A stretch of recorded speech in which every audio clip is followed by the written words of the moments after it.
राधे कृष्णा। जय बोलो सीता रामचंद्र भगवान की जय। श्री राम जय राम जय जय राम। श्री राम जय राम जय जय राम। जय बोलो सीता रामचंद्र भगवान की जय। जय बोलो राष्ट्र गुरु समर्थ रामदास स्वामी की जय। जय बोलो स्वराज्य सिंहासनाधिपति छत्रपति शिवाजी महाराज राजे की जय। जय बोलो वीर धीर सूर आंजनेय स्वामी की जय जय जय। जय बोलो सीता मैया की जय। அழகான ஒரு நாள் இன்று சீதா நவமி. வட பாரதத்துல ரொம்ப விசேஷமாக கொண்டாடப்படுகின்ற ஒரு நாள். ராமநவமி கழிச்சு ஒரு மாசம் கழிச்சு வரக்கூடிய நவமி சீதா நவமி.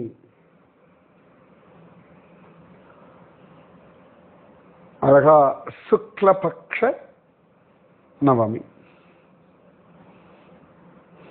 சுக்லபக்ஷம் தானே? கரெக்டாக இல்லை, செக் பண்ணிக்கோங்க சரியா. சீதாமடி அப்படின்னு ஒரு இடம் இருக்கு பீகார்ல. அங்கதான் சமர்த்த கிருஷ்ணா, நிஜமாவே சமர்த்தன் தான் சொல்லணும், ஜனக மகாராஜாவையும் அவர் அழகா ஏற்கலப்பைய கொண்டு பூமியை உழுத பொழுது அங்கே ஆவிர்பவித்தவள் சீதா தேவி. நம்ம பெரியாழ்வார் ஸ்ரீவில்லிபுத்தூர்ல ஏற்கலப்பைய கொண்டு அவருடைய நிலத்தை உழுத பொழுது கோதாதேவி ஆவிர்பவித்தாள் அப்படின்னு காண கிடைக்கிறது. ஸோ அயோனிஜை, யோனி அப்படின்னா அந்த ஆண்குறி பெண்குறி, அதை யோனி அப்படின்னு சொல்றது உண்டு. நாமெல்லாம் தாயாருடைய யோனி வழியாக வந்ததுனாலே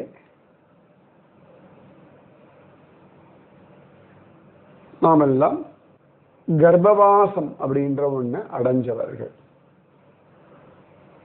ராதா சீதா கோதா, எப்படி சீனி எப்படி சொல்லணும்னா சீதா ராதா கோதா, இவர்களெல்லாம் அயோனிஜர்கள் அப்படின்னு சொல்லுவாங்க. யோனியின் வழியாக பிறக்காதவர்கள். நம்ம பொய்கை ஆழ்வார், பூதத்தாழ்வார், பேயாழ்வார் இவர்கள் எல்லாரும் கூட அப்படித்தான். ஸோ ஜனக மகாராஜாவினுடைய புத்திரி.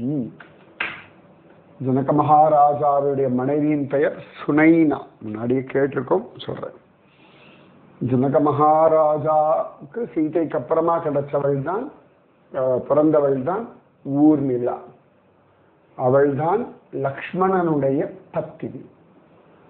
ஜனக மகாராஜாவுடைய சகோதரர் குஷத்வஜர், அவருடைய பெண்கள் தான் மாண்டவி ஸ்ருதகீர்த்தி.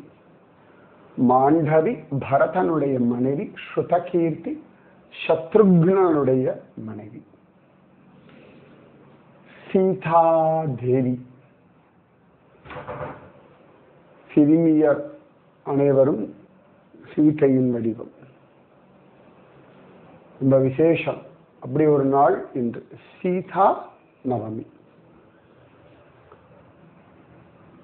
நம்ம இருக்கா சமர்த்த ராமதாசருக்கு சீதா மாதா காட்சி கொடுத்தா. எங்க எப்ப எந்த இடத்துல என்ன அனுபவம் சமர்த்த ராமதாசருக்கு கிடைச்சது? ஏற்கனவே சொன்ன விஷயம் தான், புதுசா ஒன்றும் கிடையாது. எத்தனை பேர் யோசிச்சு சொல்றேன் பார்க்கலாம். ஓகே, சமர்த்த ராமதாசருடைய சரித்திரம் சீதா மாதாவுக்கு ரொம்ப பிடிச்சது. என்ன கேட்டா செல்லப்பிள்ளை அல்லவா, சீதம்மாவுடைய செல்லப்பிள்ளை. அவருக்கு ஒரே லட்சியம், இந்து சாம்ராஜ்யம், ஹிந்தவி ஸ்வராஜ்யம். ஸ்வராஜ்யம் ரொம்ப அழகான ஒரு வார்த்தை, ஸ்வராஜ்யம்.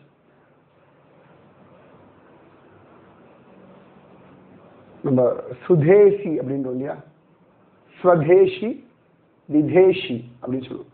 ஸ்வதேசி இந்த தேசத்தை சேர்ந்தவன் ஸ்வதேசி. விதேசி அப்படின்னா ஃபாரினர். இந்த ஸ்வதேசியை தான் சுதேசி அப்படின்னு தமிழ்ல சொல்றோம். சுதேசி பொருட்களை வாங்குவீர்கள் அப்படின்னு சொல்லி நம்மளுடைய இந்திய சுதந்திர போராட்டத்துல முக்கியமான ஒரு விஷயமா இருந்தது. நம்ம தேசத்தினுடைய வஸ்திரங்களை உடுத்தணும், இம்போர்ட்டடா வேண்டாம் அப்படின்னு நிறைய நடந்திருக்கு. ஸோ அந்த மாதிரி நம்முடைய தேசத்தை நம்மவர்கள் ஆள வேண்டும், அதுதான் ஸ்வராஜ்யம் அப்படின்னு பேர். ஏன்னா இந்த தேசத்தின் மாண்பு தெரிந்தவன், இந்த தேசத்தின் தர்மத்தை கடைபிடிப்பவன், இந்த தேசத்தின் வளர்ச்சியில் அக்கறை உடையவன், அவன் ஆளன். அப்பதான் இந்த கோவில்கள் நன்னா இருக்கும், பக்தி நன்னா இருக்கும், ஜனங்கள் நிம்மதியா இருப்பா. இந்துக்களுடைய ராஜ்யம் இது, அதனால இந்துக்கள் ஆளணும், இந்துக்கள் பதவியில் இருக்கணும். அப்போதுதான் கோவில்கள் நல்லா இருக்கும். இந்துக்கள் சுதந்திரமாக தங்களுடையதான தர்மத்தை ஃபாலோ பண்ண முடியும். இப்ப முகலாயர்கள் பிரிட்டிஷ்காரர்கள்லாம் இந்த தர்மத்திற்கு விரோதமாக நடந்து கொண்டார்கள். அதனாலதான் தேசம் பெருசா படாத பாடுபட்டது. அப்ப அந்த ஸ்வராஜ்யம் பால கங்காதர திலக மகாராஷ்டிராவில் ஸ்வராஜ்யம் எனது பிறப்புரிமை அப்படின்னார். ஸ்வராஜ்யம் இஸ் மை பர்த் ரைட். இந்த தேசத்தை என்னவர்கள் ஆள வேண்டும் அப்படின்றது என்னுடைய பர்த் ரைட். இது யாரும் மறுக்கவோ இல்லாட்டி இதை பறிக்கவோ முடியாது. This is my birth right. இதேதான் பக்தி இஸ் யுவர் பர்த் ரைட். ஞாபகம், பக்தி உங்களுடைய பிறப்புரிமை. நாமஜபம் இஸ் யுவர் பர்த் ரைட். நாமஜபம் உங்கள் பிறப்புரிமை. பகவத் அனுபவம் இஸ் யுவர் பர்த் ரைட். பகவத் அனுபவம் உங்கள் பிறப்புரிமை. கிருஷ்ண தரிசனம் யுவர் பர்த் ரைட். கிருஷ்ண தரிசனம் உங்கள் பிறப்புரிமை. இது யாரும் தடுக்கல. சோ உரிமையை நீங்கள் தான் உபயோகப்படுத்திக்கணும். கிருஷ்ணனோட ராசமாடுறது உங்கள் பிறப்புரிமை. கிருஷ்ணனை குழந்தையா கொஞ்சறது உங்கள் பிறப்புரிமை. கிருஷ்ணனை சகோதரனா பார்க்கறது, கிருஷ்ணனை ராஜாவா பார்க்கறது, கிருஷ்ணனை எஜமானனா பார்க்கறது, ஏன் பாரதியார் மாதிரி கண்ணனை சேவகனா பார்க்கறதும் உங்கள் பிறப்புரிமை. அனுபவிக்கிறது உங்ககிட்ட தான் இருக்கு. இது யாரும் உங்களுக்கு தர வேண்டாம். It's already there. அப்ப அந்த ஸ்வராஜ்யம் சமர்த்த ராமதாசருக்கு ஸ்வராஜ்யம் அப்படின்றதுலதான் ஒரு பெரிய தீவிரம். சத்ரபதி சிவாஜி நிறைய காரியங்கள் பண்ணியாச்சு. ஸோ அது வரைக்கும் ஒரு சிவாஜி ராஜே, அவ்வளவுதான். சத்ரபதின்ற பேரு இது வரைக்கும் கிடையாது அவனுக்கு. அந்த சமயத்துல தான் நம்ம நிதி பார்த்துட்டு இருந்தோம் ககா பட் அவர் வாரணாசியிலிருந்து மகாராஷ்டிரா வந்தவர். சத்ரபதி சிவாஜியை சந்திக்கிறார். சந்திக்கும் பொழுது அவர் அவ்வளவு உள்ளத்துல என்னெல்லாம் இருக்கோ அதையெல்லாம் கொட்டி தீக்கிறார் சிவாஜி கிட்ட. நீ ஒருத்தன் தான் இந்த தேசத்தை காப்பாற்ற முடியும். அவ்வளவு அக்கிரமங்கள் பண்ணிட்டு இருக்கான் அவுரங்கசீப். அவனை எதிர்த்து விரட்டி இந்த தேசத்தை காப்பாற்ற வேண்டியவன் நீதான். எவ்வளோ பெரிய காரியங்கள் பண்ணிட்டு இருக்கீர்கள் அப்படின்னு ரொம்ப சந்தோஷப்படுறார். அப்போ அவர் சொல்றார், நீ இந்த முகம்மதியர்கள் எல்லாம் அடக்கி ஆளணும், இவர்களெல்லாம் துரத்தணும் நீ அப்படின்னு ரொம்ப ஒரு ஆவேசம் வந்தா போலே சொல்றார். சொல்லிட்டு அவர் சொல்றார், நீ ஒரு பெரிய பட்டாபிஷேகம் பண்ணிக்கோ அப்படின்ற. அப்ப சிவாஜி சொல்றான், பட்டாபிஷேகம் எதுக்கு? அவனுக்கு இல்ல பெரிய ஒரு ஈடுபாடு கிடையாது. ஏன்னா ராமனை போலே ஒருவன் சிவாஜி. அந்த ராஜ்யத்து மேல ஆசையெல்லாம் கிடையாது அவனுக்கு. தேசம் நன்னா இருக்கணும், தன்னுடைய ஜனங்கள் நன்னா இருக்கணும், சனாதன தர்மம் நன்னா இருக்கணும், கோவில்கள் நன்னா இருக்கணும். இதுதான் அவனுடைய லட்சியம். அவனுடைய லட்சியம் அதுதான்.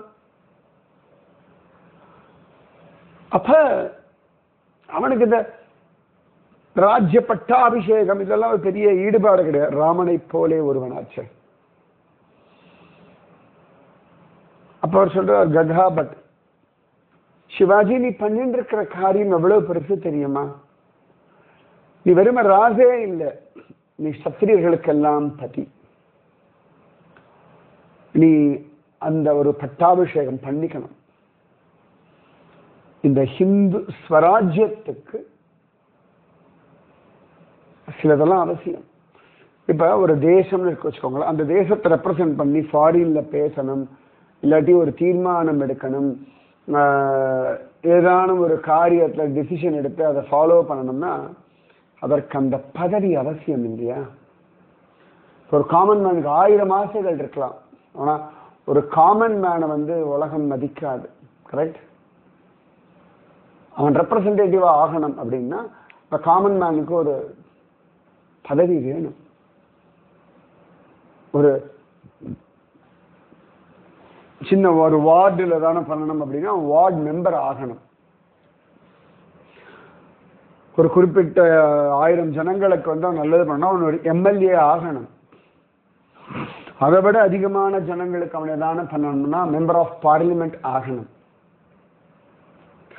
இதை விட அதிகம் பண்ணணும், ஒரு ஸ்டேட்டுக்கே அவன் பண்ணணும்னா ஸ்டேட்டினுடைய சீஃப் மினிஸ்டர் ஆகணும். ஸ்டேட்ல மினிஸ்டர் ஆனாலே பெரிய விஷயம். ஃபைனான்ஸ் மினிஸ்டர் இல்லாட்டி இன்டர்னல் அஃபேர்ஸ் மினிஸ்டர் இப்படிலாம் இருக்கு. அப்போ ஒரு தேசத்தை வழி நடத்தணும்னா பிரதம மந்திரி ஆகணும், பிரதான் மந்திரி ஆகணும், பிரைம் மினிஸ்டர் ஆகணும். அந்த பவர் இருந்ததுன்னா அடிச்சு பேசலாம், நல்லா தீர்மானமா டெசிஷன்ஸ் எடுக்கலாம், தேசத்தை முன்னேற்ற பாதையில கொண்டு போகலாம், தேசத்துக்கு விரோதமா நடக்கிறவர்களை தண்டிக்கலாம், கண்டிக்கலாம், அடக்கி வைக்கலாம். சோ அந்த போஸ்ட் ரொம்ப அவசியம். எதுவுமே வேண்டான்னு ஒரு க்ஷத்ரியன் சொல்ல முடியாது. தேசத்தை காப்பாற்றணும்னா அதற்கான சில விஷயங்கள்லாம் வேணும். ஒரு கமாண்டர் இன் சீஃப் சொன்னாதான் கீழே வேலை செய்யறவன் கேட்பான். ஒரு ஹையர் அபிஷியல் இருந்தாதான் கீழே இருக்கவன் வேலை செய்வான். அந்த ஹையர் அபிஷியலுக்கு அந்த போஸ்ட் அவசியம். அப்பதான் மரியாதை. ஏன் அதனாலதான் குருமார்களுக்கெல்லாம் ஒரு மரியாதை ஏன் கொடுக்கிறோம்னா, எஸ் குருன்றது பதவி கிடையாது, ஆனாலும் பதவியை காட்டிலும் பெருசு மற்றவர்களுக்கு ஒரு வழி காட்டுறதுக்கு. சரியில்லைன்னா அடக்கிறதுக்கும் தண்டிக்கிறதுக்கும் கண்டிக்கிறதுக்கும். ஒருவேளை சரியில்லைன்னா அவர்கள் அனுபவிக்கிற சுகங்களை பிடுங்கி அவர்களை அந்த அகம்பாவத்தையும் இறக்கிறதுக்குமான அதிகாரமும் குருவுக்கு கொடுக்கப்பட்டிருக்கு. அதனாலதான் நம்ம புராண இதிகாசங்கள்ல பார்த்தோம்னா மகாத்மாக்கள் சாபம் எல்லாம் கொடுப்பா. நாரத மகரிஷி குபேரனுடைய பசங்க நலகூவரன் மணிக்ரீவன் இவர்களுக்கு சாபம் கொடுக்கிறார். ஏன்னா அந்த திமிரு, சொத்து இருக்கிற திமிரு, பணம் இருக்கிற திமிரு, வீடு வாசல் காரு பங்களா இதெல்லாம் இருக்கிறதுனால தான் இந்த ஆட்டம் ஆடுறான். எல்லாத்தையும் பிடுங்கறேன்னு பிடுங்கி மரமா போங்கடான், மரமான பிறகு அடங்கினார்கள். ரொம்ப அவசியம். பணம் காசு பட்டம் பதவி சுகம் போகம் லோகத்துல மரியாதை லோகத்துல புகழ், இதனால திமிரெடுத்து ஆடுறோம்னா அந்த திமிரு அடக்க வேண்டியதும் குருவினுடைய தர்மம். குரு பட்டம், குரு பீடம் பண்ணிதான் ஆகணும்.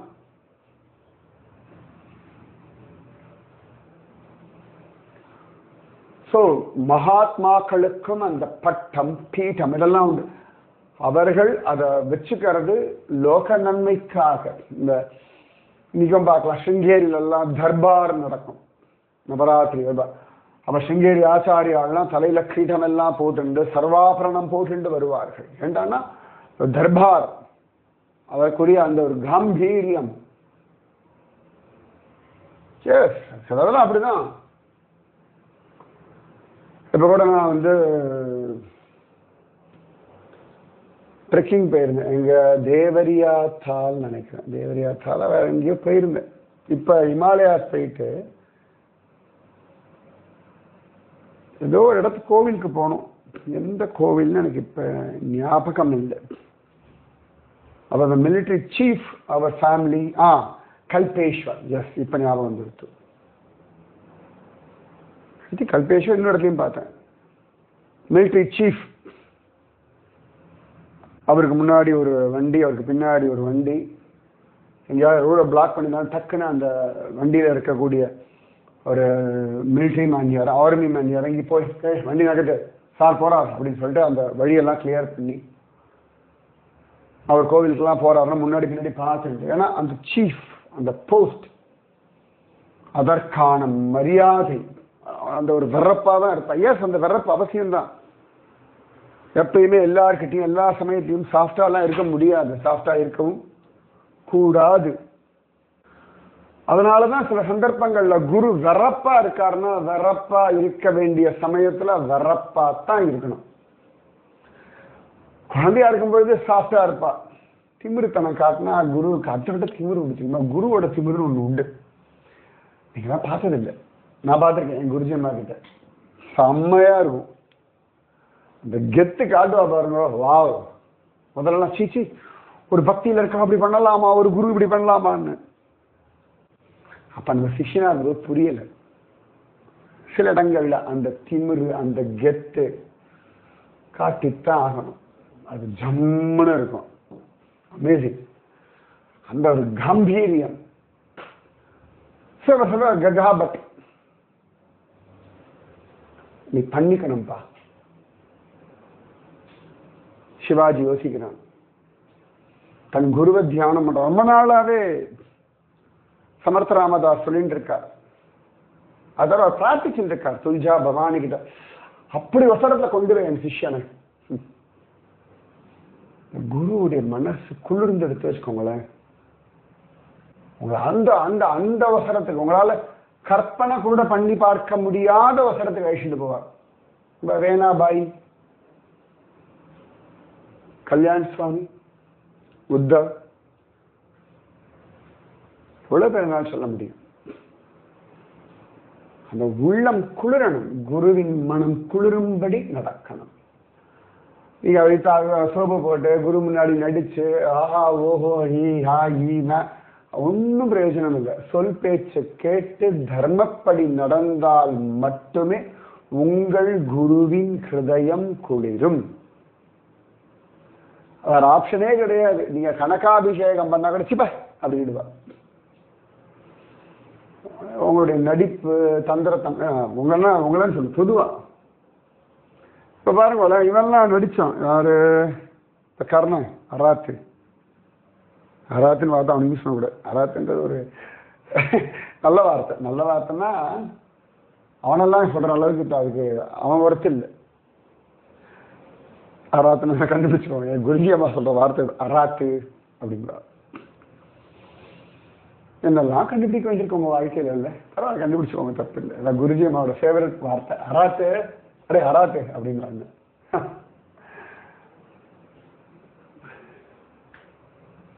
ஆசே இன்னைக்கு தேதி 16 20ஆம் தேதி நம்ம குருஜி அம்மாவுடைய பர்த்டே.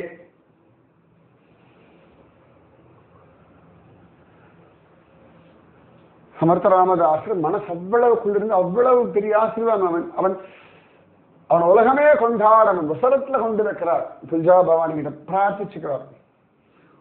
உங்களுக்காக உங்கள் குருவினுடைய ஹிருதயம் ஒரு பிரார்த்தனை பண்ணும் பாருங்க. அதெல்லாம் வார்த்தைகளால வர்ணிக்க கூட முடியாது. எனக்கு வர்ணிக்கவும் வேண்டாம். புரிய வைக்கணும்னா நாரதர் பிரகல்லாதனை கொண்டு வச்ச இடம், நாரதர் துருவனை கொண்டு வச்ச இடம், நாரதர் வால்மீகியை கொண்டு வச்ச இடம், நாரதர் வேதவியாசருக்கு பாகவதம் கொடுத்த விஷயம். இப்ப புரியும். எல்லாம் வெளியில சொல்றோம். ஆனா அந்த நாரதருடைய ஹிருதயம் மே 20ஆம் தேதியிலிருந்து ஒரு 1 2 3 4 5 நாளைக்கு திருவனந்தபுரத்துல நாரத மகரிஷியை பத்தி உபன்யாசம் கட்டாயம் வந்துருங்க. ஓகே, குருவே சரணம்.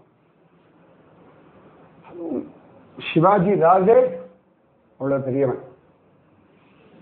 அந்த நாளும் ஏற்பாடு ஆயாச்சு. சமர்த்த ராமதாசர் போகல. எல்லா விஷயத்துக்கும் சமர்த்த ராமதாசர் போக மாட்டார். உங்க வாழ்க்கையில் நடக்கக்கூடிய எல்லா விஷயங்கள்லையும் குரு நேர வரணும்னு அவசியம் இல்லை.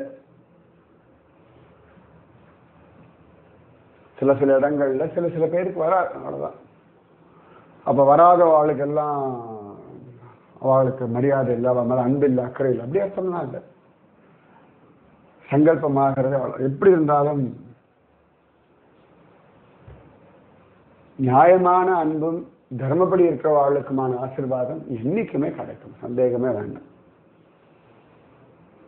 சமர்த்த ராமதாசருக்கு அவ்வளவு சந்தோஷம். சத்ரபதி சிவாஜி மகாராஜாவினுடைய ராஜ்யாபிஷேகம் என்ன தேதி தெரியுமா? பக்கத்துல தான் இருக்கு, கண்டுபிடிங்க பார்க்கலாம். வருஷம் நான் சொல்லட்டுமா? அதுவும் கண்டுபிடிங்க, பரவாயில்ல. என்ன பண்ணோம்? அந்த இங்கிலீஷ் டேட்டு, மாசம், வருஷம் இதை கண்டுபிடிக்கணும். அதுக்கப்புறமா சனாதன ஹிந்து தர்மப்படி அது என்ன மாசம், அந்த மாசத்துல என்ன திதி, இதெல்லாம் கண்டுபிடிச்சு சொல்லணும். சிவாஜி ஆகே ஒத்துட்டான் பண்ணிக்கிறதுக்கு. கோலாகலமா ஏற்பாடு. எங்க தெரியுமா? ராய்கட். என்னோட மோஸ்ட் ஃபேவரட் கோட்டை ராய்கட். பெரிய கோலாகலம். இந்து சாம்ராஜ்யம் அத்தனை பேருக்கும் அவ்வளவு ஆனந்தம். கோலாகலமா எப்படி ராமனுக்கு ஒரு பட்டாபிஷேகம் செய்தார்களோ அதே போல சிம்ஹாசனத்துல உட்கார வச்சுட்டு அவங்க கிட்ட வாளெல்லாம் கொடுத்து வேத மந்திரங்கள் சொல்லி, முக்கியமா இந்த ககாபட் என்னெல்லாம் சாஸ்திரப்படி சொல்லிருக்கோ அதெல்லாம் பண்ணி அந்த அபிஷேகம் பண்ணி சத்ரபதி சிவாஜி மகாராஜ் ராஜே கி அப்படின்னு ஒரு இதனால அது மகாராஷ்டிரன் சொல்லணும். அது அந்த ராய்கட்ல கேட்கணும். ஸ்வராஜ்ய சிம்ஹாசனாதிபதி சத்ரபதி சிவாஜி மகாராஜ் ராஜே கி ஜெய். हिंद साम्राज्याधिपति छत्रपति शिवाजी महाराज राजे की जय.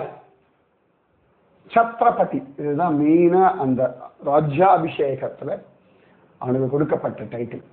க்ஷத்ரியர்களின் பதி க்ஷத்ரபதி. சத்ரபதி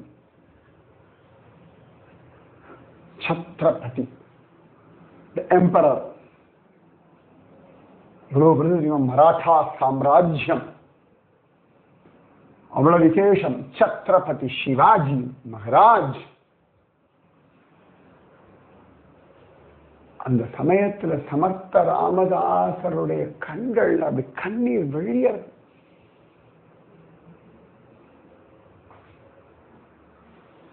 அப்ப ரொம்ப விசேஷமான ஒரு காரியம் பண்றார். என்னவென்று நாளை சொல்கிறேன். ராதே कृष्ण. श्री राम जय राम जय जय राम. श्री राम जय राम जय जय राम. श्री राम जय राम जय जय राम. श्री राम जय राम जय जय राम. जय बोलो सीता रामचंद्र भगवान की जय. जय बोलो राष्ट्र गुरु समर्थ रामदास स्वामी की जय. जय बोलो स्वराज्य सिंहासनाधिपति छत्रपति शिवाजी महाराज राजे की जय. जय बोलो सीता मैया की जय. நமக்கு பெரிய பாக்கியம் சீதா நவமி அன்னைக்கு ஸ்வராஜ்ய பட்டாபிஷேக விஷயத்தை சொல்ற பாக்கியம் இதுதானே. சமர்த்த ராமதாசர் அவருடைய பிரியமான சீதா மாதா அவளுடைய பர்த்டே அன்னைக்கு நம்ம ஸ்வராஜ்ய பட்டாபிஷேக விஷயம் இதுதான். சிவாஜி சும்மா இல்லை, செல்லக்குட்டி. நம்ம சமர்த்த ராமதாசருடைய செல்ல பிள்ளை. அந்த மாதிரி சிஷ்யன் கிடைக்கிறதும் பாக்கியம். இந்த மாதிரி குருவை சொல்படி கேட்கிற சிஷ்யன் கிடைக்கிறது அவ்வளவு விசேஷம். இந்த மாதிரி ஒரு குரு கிடைக்கிறது அவனுடைய கோட்டி ஜன்ம சுக்ருதம். ராதே கிருஷ்ணா. ஜெய் ஹிந்த். பாரத் மாதா கி ஜெய். ஸ்ரீராம ஜய ராம ஜய ஜய ராம. श्री राम जय राम जय जय राम. जय हिंद. भारत माता की जय. राधे कृष्णा.